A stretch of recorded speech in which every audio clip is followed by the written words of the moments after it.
നമസ്കാരം. താരസംഘടന അമ്മയുമായി ബന്ധപ്പെട്ട ഒരു വാർത്തയാണ്. അമ്മയുടെ ഒരു നല്ല പ്രവൃത്തി ചൂണ്ടിക്കാണിക്കാൻ വേണ്ടിയാണ് ഈ വാർത്ത എപ്പിച്ചത്. ഞാൻ ഒരു വാർത്ത ചെയ്തിരുന്നു. അത് ഇന്നലെ നടന്ന എക്സിക്യൂട്ടീവ് യോഗത്തിൽ നടന്ന സംഭവങ്ങളാണ്. ആ എക്സിക്യൂട്ടീവ് യോഗത്തിൽ നടന്ന മറ്റൊരു നല്ല പ്രവൃത്തിയുണ്ട്. നല്ല പ്രവൃത്തി നല്ലതായിട്ട് തന്നെ കാണണം.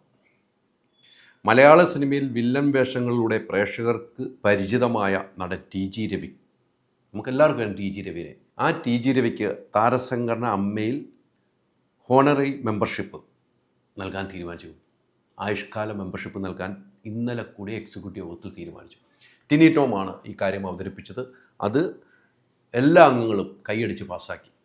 അദ്ദേഹത്തിന് നൽകാൻ തീരുമാനിച്ചു എന്ന വിവരമാണ് ഇന്നെനിക്ക് ലഭിച്ചത്. ഇതുമായി ബന്ധപ്പെട്ട് ഞാൻ ടി ജി രവിയെ വിളിച്ചിരുന്നു. ടി ജി രവി ചേട്ടനെ ഞാൻ വിളിക്കും, ഞങ്ങളുമായിട്ട് അത്ര ആത്മബന്ധമുണ്ട്. അദ്ദേഹം ചോദിച്ചു എവിടെയായിരുന്നു, ഒരു വിവരമില്ലെന്ന് ചോദിച്ചു. നീ സന്തോഷം രവിച്ചേട്ടാ, താങ്കൾ എന്നെ അന്വേഷിക്കണം, ഞാൻ താങ്കളെ അന്വേഷിച്ചപ്പോൾ താങ്കളുടെ ഒരു മറുപടിക്ക് അദ്ദേഹം പറഞ്ഞു, ഇത് നാളുകളായി ഞാൻ കേൾക്കുന്നു, എനിക്ക് കിട്ടും ലഭിക്കുമെന്ന്, പക്ഷേ ലഭിച്ചില്ല. ഇന്നത് എന്നെ വിളിച്ചു പറഞ്ഞപ്പോൾ എനിക്ക് സന്തോഷം മാത്രമാണുള്ളത്. ടി ജി രവിച്ചേട്ടൻ നല്ല മനസ്സിൻ്റെ ഉടമ പറഞ്ഞ വാക്കാണ് ഇത്.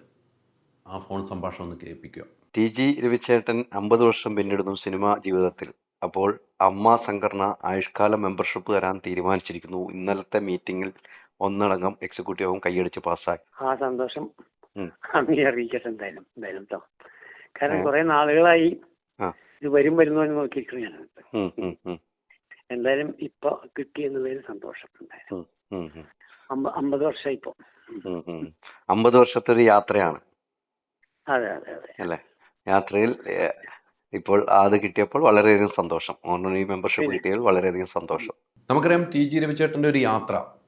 മലയാള ചലച്ചിത്രങ്ങളിൽ 1970-80 കാലഘട്ടത്തിൽ വില്ലൻ വേഷങ്ങളിൽ അഭിനയിച്ച് ശ്രദ്ധേയനായ നടനാണ് ടി ജി രവി. ആദ്യകാലത്ത് നാടകങ്ങളിൽ അഭിനയിച്ചുകൊണ്ടായിരുന്നു തുടക്കം. പിന്നീട് അരവിന്ദൻ സംവിധാനം ചെയ്ത ഉത്തരായനം എന്ന ചിത്രത്തിലൂടെ ആദ്യമായി അദ്ദേഹം ചലച്ചിത്ര രംഗത്തെത്തി. 1980-കളിൽ ചലച്ചിത്ര പ്രവർത്തനങ്ങളിൽ നിന്നും ഒരു അവധിയെടുത്ത് അദ്ദേഹം മാറി. ശേഷം സിബി മലയിൽ 2006 സംവിധാനം ചെയ്ത അമൃതം എന്ന ചിത്രത്തിലൂടെയാണ് തിരിച്ചുവരവ് നടത്തിയത്. കാക്കിയുടുപ്പിനകത്തും മനുഷ്യനല്ലാതെ വേറൊന്നുമല്ലല്ലോ. പിന്നീട് നിരവധി സിനിമകൾ അഭിനയിച്ചു. നിന്റെ അപ്പച്ചൻ നിന്നെ വിത്തായിട്ട് തൂക്കിക്കൊണ്ടിരിക്കുന്ന കാലത്ത് ഞാൻ ഒരുപാട് ക്രീഡ കളിച്ചിട്ടുണ്ട് കേട്ടാ.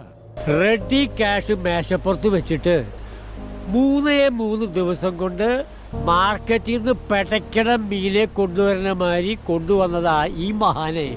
കേരള സംസ്ഥാന ചലച്ചിത്ര പുരസ്കാരം 2007 പ്രത്യേക ജൂറി പുരസ്കാരം, കേരള സംസ്ഥാന ടെലിവിഷൻ പുരസ്കാരം 2006 മികച്ച നടൻ നിഴൽപൂരം, ഇങ്ങനെ നിരവധി സിനിമകൾ കണ്ടു. അതിനുശേഷം ഇപ്പോഴും അദ്ദേഹം അഭിനയിച്ചുകൊണ്ടിരിക്കുകയാണ്. ഇപ്പോഴൊക്കെ പുതിയ ആളുകളോടൊപ്പം, അന്നു മുതൽ അഭിനയിച്ച് പുതിയ ജനറേഷനോടൊപ്പം അഭിനയിക്കുന്ന ടി ജി രവിച്ചേട്ടനാണ്. അദ്ദേഹത്തിന് 50 വർഷം പൂർത്തീകരിച്ചു. 50 വർഷം പൂർത്തീകരിക്കുമ്പോഴാണ് താരസംഘടന അമ്മ ഇത്തരമൊരു നല്ല പ്രവൃത്തി ചെയ്തത്. അതിന് അമ്മയെ അഭിനന്ദിക്കുന്നു. ആ തീരുമാനം ഒന്നടങ്കം കൈയടിച്ച് പാസ്സാക്കിയാൽ അഭിനന്ദിക്കുന്നു. ഇത്തരം സാധനങ്ങളൊക്കെ ആളുകൾ അറിയേണ്ടതാണെന്നേ. അമ്മ ചെയ്യുന്ന നല്ല പ്രവൃത്തിയും അറിയണ്ട, അമ്മ ചെയ്യുന്ന മറ്റ് വിഷയങ്ങൾ അറിയിക്കുന്നതിനൊപ്പം ഈ നല്ല പ്രവൃത്തിയും അറിയിക്കണമെന്ന് എനിക്ക് തോന്നി. അതുകൊണ്ട് തന്നെയാണ് ഈ പ്രവൃത്തി അറിയിച്ചത്. രവിചേട്ടാ, നിങ്ങൾ ഒരു നടനാണ്, അതിനപ്പുറം ഒരു മനുഷ്യസ്നേഹിയാണ്. ആ സ്നേഹബന്ധത്തിന് ഞങ്ങളും കടപ്പെട്ടിരിക്കുന്നു.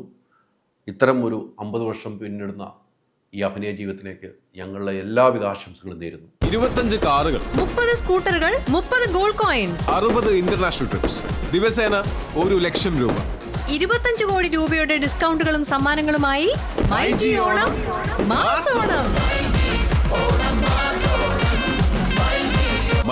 MyG future, experience the next.